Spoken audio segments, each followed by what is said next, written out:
Polls have commenced in Turkey for local elections, marking a significant trial for President Recep Tayyip Erdogan as he endeavors to regain authority over vital urban regions lost to the opposition half a decade ago. The voting process commenced on Sunday at 7 a.m. local time in eastern Turkey, while polling stations in other areas opened at 8 a.m. and will close at 5 p.m. Preliminary results are anticipated to be announced by 10 p.m. The vote is a barometer of Erdogan's popularity and will decide who gets to control the economic hub of Istanbul and the capital Ankara, both of which he lost in 2019. The 70-year-old Turkish leader has set his sights on wrestling back Istanbul, a city of 16 million people where he was born and raised, and where he began his political career as a mayor in 1994.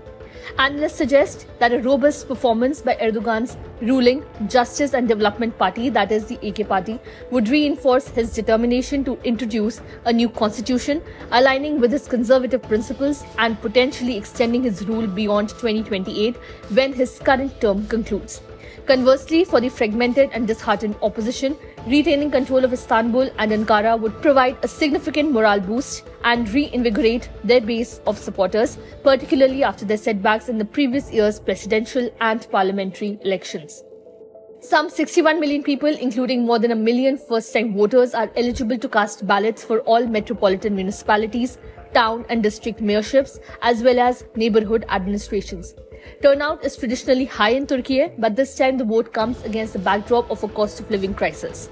Observers say disillusioned opposition supporters could opt to stay home, doubting its ability to change things.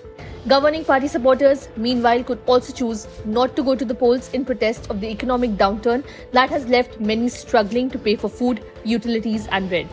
Some 594,000 security personnel will be on duty across the country to ensure the vote goes smoothly, Interior Minister Ali Yerlikaya said. Erdogan faces a challenge from the Islamist New Welfare Party, which has garnered increased support due to its uncompromising stance against Israel amidst the Gaza conflict and discontent with the AK party's economic management. In Ankara, incumbent Mayor Mansur Yavaş, viewed as a potential future contender to Erdogan, is anticipated to maintain his position based on opinion polls. Subscribe to One India channel and never miss an update.